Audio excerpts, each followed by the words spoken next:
Hey folks, Ryan Rose here with my 3-year-old stud colt on it, and we're going to show you how to give your horse more responsibility with staying on the rail.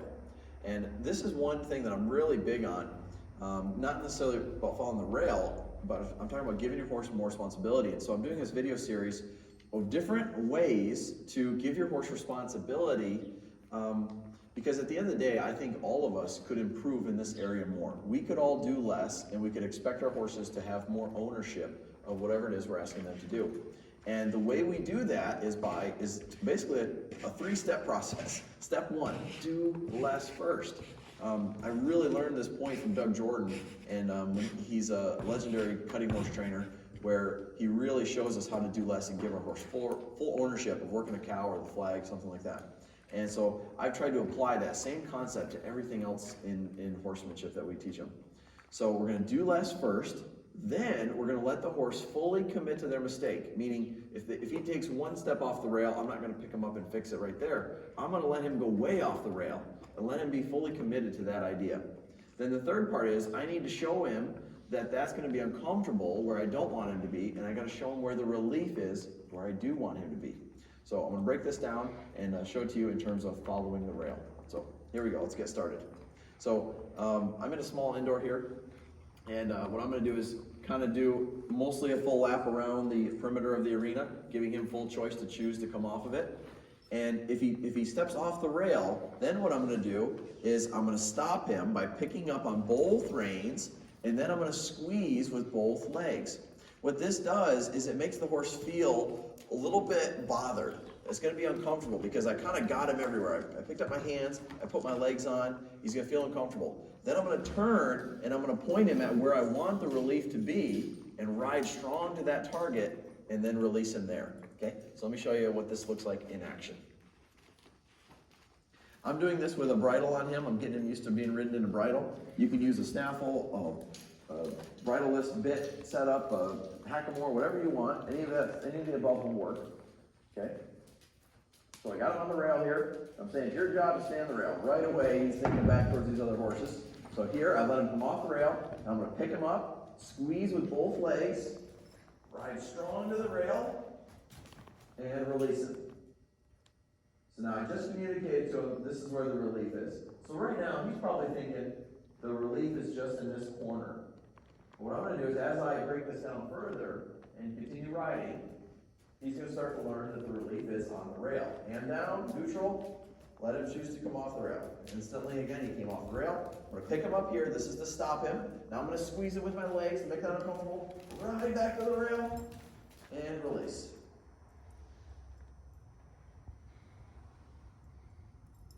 Very good. So again, he made that mistake twice now, and twice now he's ended up back at the rail with me putting no pressure on him. So I hope you can see how black and white and clear this is. But again, it starts with me putting my hand down, trusting him to stay on the rail.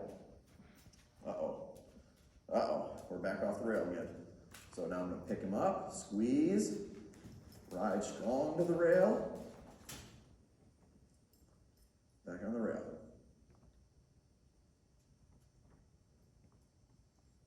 I got to give them a moment here. So the bigger mistake, the bigger correction you have to make when they go to the middle,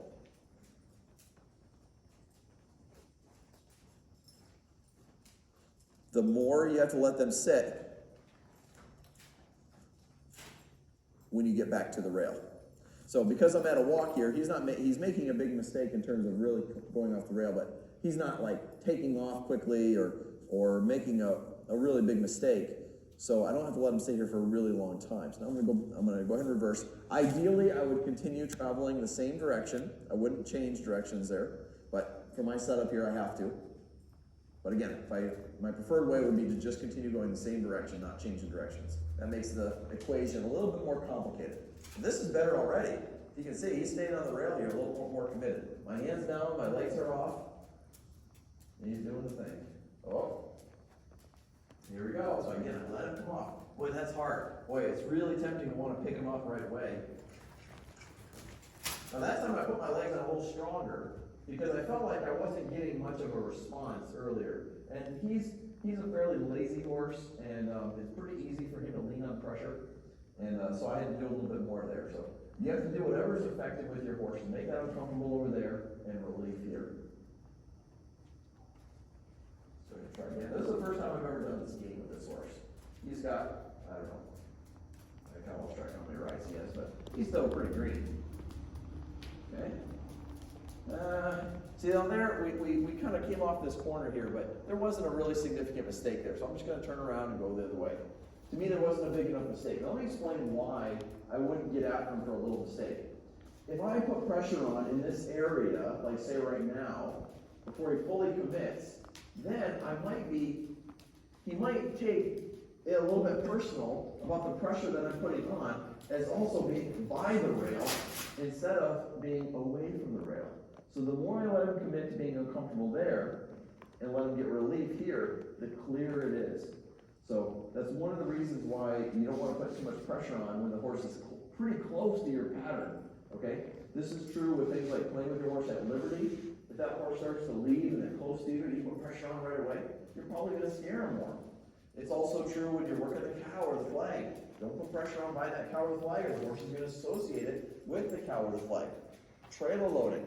You go and bring your horse up to the trailer and start spanking them to get in. They're going to start to not like that trailer. Here again, pick them up.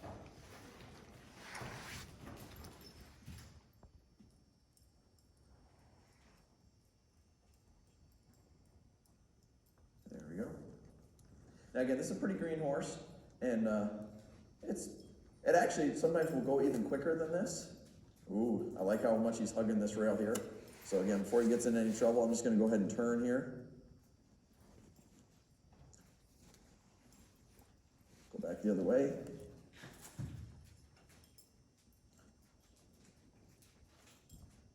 Wow, we're really hugging the rail this time. Now, there we go. Excellent. So hopefully I can feel it. Hopefully you guys can see that level of improvement that we have going on here. That was the first we made it. There he's blowing out and relaxing. Very good. So I'm going to go ahead and stop him in the corner here. And that was the change that I was looking for. Now obviously I can continue practicing this. I could move it into a trot or a canter. I can do this faster. But that was a good example for you guys, I think, of showing how to give your horse responsibility to stay at the rail versus micromanaging them. So let me go through a little bit of troubleshooting here. Common mistakes are, as soon as that horse goes to leave the rail, people are wanting to pick them up and turn. Another common mistake would be, the horse comes over here, we pick up the reins, and we pick them up so much that the horse is backing up. He shouldn't back up here. We should just pick him up enough to impede forward movement. Legs are coming on to be uncomfortable. Keep your reins and hands on until he gets turned around, okay? And then make sure you ride towards the rail and then take that pressure off. So make sure you're mostly to the rail before you take the pressure off. And then again, when you get to the rail, make sure that pressure is completely off. And you're going to have a horse that will stay committed to following the rail. Now, if you can think outside the box on this, you'll realize that you could actually apply this to any pattern that you wanted to. You could put it on a circle. You could do it with any pattern that you wanted to ride within the arena. They come off the pattern, pick them up, put them back on the pattern. So hopefully you guys enjoyed this video. Give it a try. Make sure you hit the subscribe button if you want to see more of these videos. And I'm going to be giving you a few more ways on how to give your horse responsibility in what you're doing with them.